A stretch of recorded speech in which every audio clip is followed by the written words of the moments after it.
तो दोस्तों स्टोरी की शुरुआत में हम एक भाभी चंपा को देखते हैं। उसका मसाज पार्लर होता है और वो मसाज पार्लर की जगह वहां पर लोगों की मसाज करने लगती है और वो उस पार्लर को एक मसाज सेंटर में बदल देती है। वहां पर हम एक लड़के को भी देखते हैं। जब भाभी उस लड़के की मसाज करती है तो उसका रोम रोम खड़ा होने लगता है। वो भाभी से बोलता है, मसाज के अलावा कोई और इलाज भी है क्या आपके पास? मतलब उसके मूड कुछ और करने का कर रहा होता है, लेकिन भाभी उस पर काफी गर्म हो जाती है। वो बोलती है, तूने यहाँ क्या सोच रखा है कि मैं पैसों के लिए कुछ भी करूंगी? वो भाभी को बहुत मोटी रकम देता है और बोलता है, जितना पैसा मांगोगे उतना पैसा दे दूंगी, लेकिन हाँ, जो मैं चाहूंगा वो करना होगा। भाभी उसके बाद उसे बोलती है, यहाँ से निकल वरना तू देख लेना। वो लड़का बोलता है, मैं तुम्हारा एक पार्लर ना 2 दिन के अंदर बंद करवा दूंगा।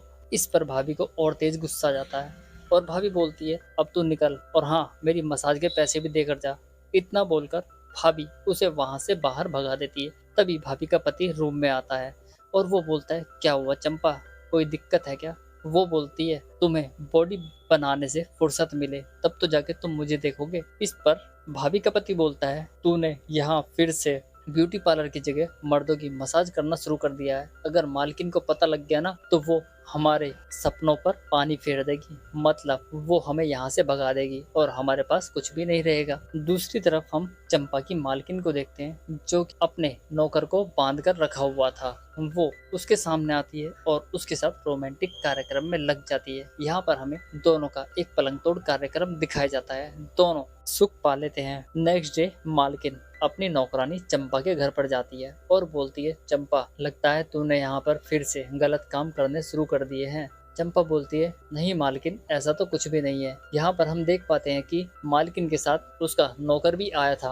और वो अपने साथ एक कैमरा भी लेकर आया था। मतलब वो चंपा के शॉप पर एक कैमरा लगा देंगे जिससे वहां के आने जाने वाले लोगों की रिकॉर्डिंग हो सकेगी और मालकिन को पता चल जाएगा कि वहां पर वो ब्यूटी पार्लर में ब्यूटी पार्लर का काम करती है या फिर कुछ गलत काम करती है। तब चंपा बोलती है, मालकिन ये किस लिए? तब वो बोलती है, किस लिए नहीं, ये क्यों लगा रही हूँ, तुझे पता है तेरे खिलाफ मुझे बहुत सी कंप्लेंट आ रही हैं। सारे गांव में तेरी थू थू हो रही है। लोग बोल रहे हैं कि चंपा का ब्यूटी पार्लर नहीं, वहाँ पर तो मसाज सेंटर है और मसाज सेंटर के साथ साथ वो मर्दों के साथ पता नहीं क्या क्या करती है।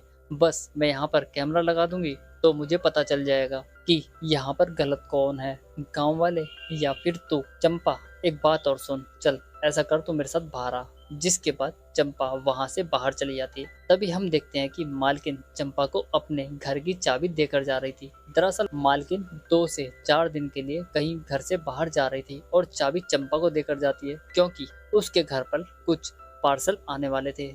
वो चंपा से बोलती है, चंपा, मुझे कहीं अर्जेंटली जाना पड़ रहा है और मेरे घर पर कुछ पार्सल आने वाले हैं। ले, तू ये चाबी रख ले और हाँ, उन पार्सल को जरूर रिसीव कर लेना। इतना बोलकर मालकिन वहां से चली जाती है। अब नेक्स्ट डे मालकिन का नौकर चंपा के पास जाता है।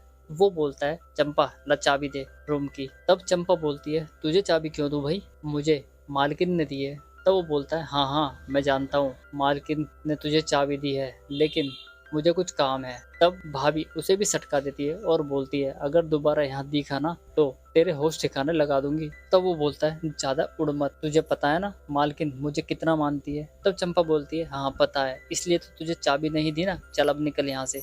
जिसके बाद नौकर भी वहां से चला जाता है। कहानी में आगे चंपा मालकिन के घर पर पहुंच जाती है। मालकिन का घर बहुत सुंदर और बहुत बड़ा था, जिसे देखकर वो काफी खुश होती है। इसके बाद वहां रखे फलों का आनंद लेती है। फिर वो रूम में जाती है और गद्दों पर लेट जाती है, जो कि उसे काफी आरामदायक लगते हैं। इसके बाद वो वहां पर एसी चालू करती है। शायद उसने कभी इन चीजों का अनुभव नहीं किया था, जो कि उसे बहुत अच्छा लगता है। इसके बाद चंपा मालकिन का परफ्यूम यूज करती है। फिर वो अपने पति बादल को फोन करती है और बोलती है, जल्दी आ जाओ, मुझे कुछ दिखाना है मालकिन के घर पे। भाई बादल भी वहां तुरंत पहुंच जाता है। जिसके बाद चंपा भाभी के मालकिन के अंडरगारमेंट पहनकर अपने पति के साथ रोमांटिक कार्यक्रम में लग जाती है।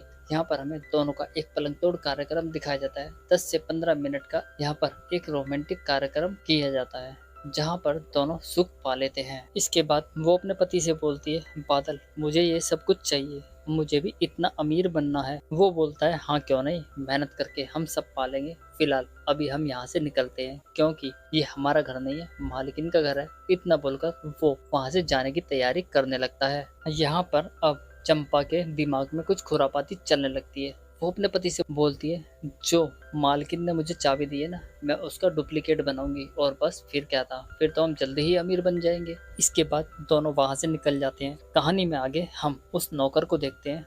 वो उस नशेड़ी के साथ होता है जो चंपा के पार्लर में गया था। यहाँ पर वो उसे कुछ खिला पिलाकर बोलता है अगर तूने मालकिन को और मुझे सच बता दिया ना तो सोच ले, हम तुझे बहुत कुछ इनाम देंगे। जिसके बाद वो बोलता है नहीं, मैं तुझे कुछ नहीं बताने वाला, मैं जानता हूँ तू कितना एक नंबर का आदमी है। जिसके बाद वो उसे एक इंग्लिश का ठर्रा दिखाता है और बोलता है ये देख, ये तेरे लिए है, अगर तूने सब कुछ बता दिया ना तो तुझे मैं और भी इनाम दूंगा। जिसके बाद वो बोलता है हाँ, उस दिन चंपा ने दुगने पैसे भी ले लिए और कुछ प्यार भी नहीं किया और मुझे भगा उड़ दिया वहां से।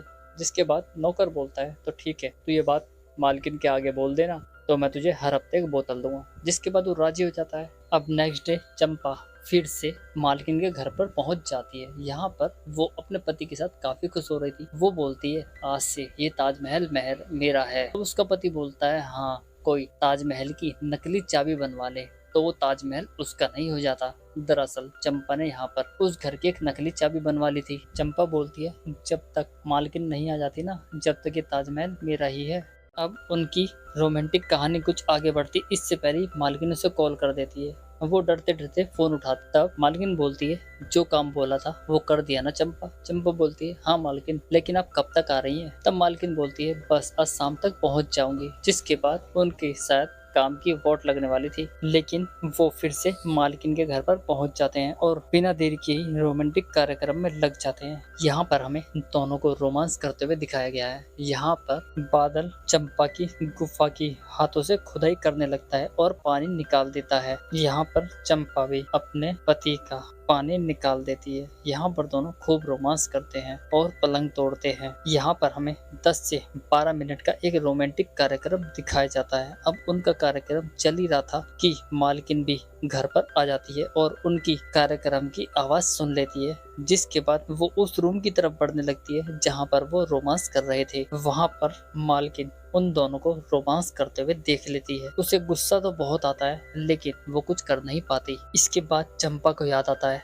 कि मालकिन के आने का टाइम हो गया है। वो अपने पति को उठाती है। वो बोलती है जल्दी उठ जा, मालकिन के आने का टाइम हो गया है। वो नहीं जानती थी कि मालकिन ने उन्हें ये सब करते हुए देख लिया था। जिसके बाद वो रेडी होकर चले जाते हैं। वो नहीं जानते थे कि मालकिन ने उन्हें वहां पर देख लिया है। नेक्स्ट डे मालकिन को उसके नौकर के साथ में दिखाया जाता है जहां पर वो बोलता है मालकिन आपको मेरी बात पर विश्वास ना होगा, लेकिन मैं उन दोनों को जानता हूँ। वो एक दूसरे से बहुत प्यार करते हैं और मेरे पास उनके प्यार का एक सबूत भी है। मालकिन बोलती है तुझे क्या लगता है मेरी नजर से कुछ बचा है? मुझे उन दोनों के बारे में सब कुछ पता है। मैं ये भी जानती हूँ कि वो क्या क्या कर रहे हैं, लेकिन तू तो उसके लायक भी नहीं है। इसके बाद मालकिन नौकर पर ही गर्म हो जाती है। वो बोलती है मुझे तूने बेवकूफ समझा है क्या? वो तो कुछ कर रहे हैं, तेरे बस की ये भी नहीं है। अगली बार थोड़ा सोच समझ के बोलना और यहाँ से निकल और मेरे लिए खाना लेके आ जा जल्दी। जिसके बाद नौकर वहाँ से चला जाता है। कहानी में आगे हम चंपा को उसके पति के साथ देखते हैं जहाँ पर दोनों काफी घबरा रहे थे। उन्हें लग रहा था कि मालकिन को सब पता चल गया है। वो बोलती है अरे तू घबरा मत, टेंशन मत ले,